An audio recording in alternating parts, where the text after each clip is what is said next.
Happy Monday, ladies and gentlemen. I'm Mackenzie Lambert, your host for Mack and the Movies. After offering a turkey of a movie last week, I want to make it up to you. I want to show you a wonderful gem you might not know about.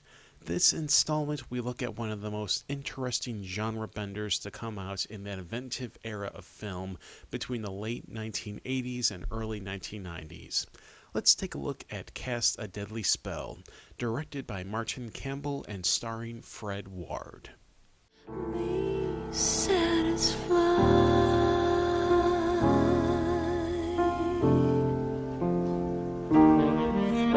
If all you can do is stand by while this girl's lips are lonely, Welcome to an alternate version of Los Angeles in 1948. Rich recluse Amos Hackshaw hires H. Philip Lovecraft to find the infamous Necronomicon in hopes of protecting mankind from the Old Ones. Lovecraft's findings lead him to the local mobster Harry Borden and an old flame of his, Connie. The city has its share of oddities, be they zombies, vampires, werewolves, or necromancers. Everyone in town uses magic, with Detective H. Philip Lovecraft being the only exception. He has his own reasons for not doing so. The noir elements of Dick Tracy are given a grimy layer of grit in Cast a Deadly Spell. Production designer John Bunker gave the film the proper allotment of Art Deco tones with gothic fantasy. Costume designer Mary Rose does a fine job presenting authentic styles akin to the Maltese Falcon. For a film that ventures into the bizarre, the film takes its presentation seriously as traditional noir offerings a la Double Indemnity. Composer Kurt Sobel uses brass and upright bass to fit in with the film's murky setting. Dan Ray, a former editor for Doctor Who, brings a basic approach to the piecing of the film. There's little style to take the viewer out of the film. Joseph Doherty's script features a number of in-jokes and references Lovecraft devotees will appreciate, as well a few twists to keep the viewer on their toes.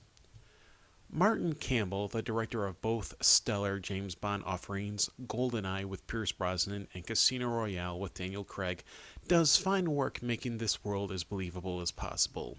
He focuses on the actors much more so than the magic elements. This helps hide some of the film's weaker special effects. Fred Ward, much like with Remo Williams' The Adventure Begins, shows he's a capable lead in genre films.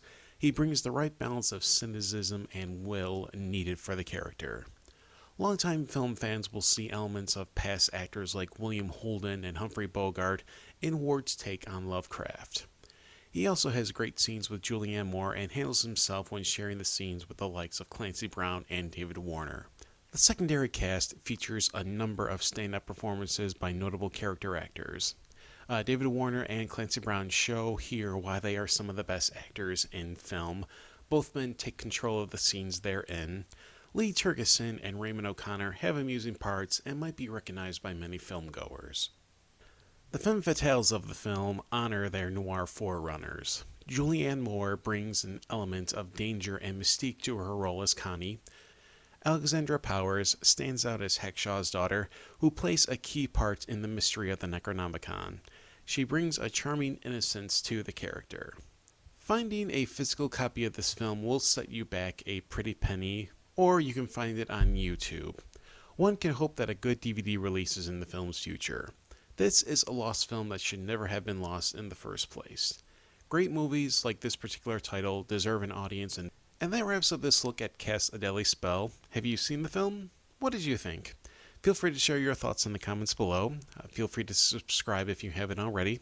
I'm Mackenzie Lambert with Mack and the Movies. Stay tuned for After the Credits for next week's film. It will be the first in a series of 4. Until next time, have a good week, everyone.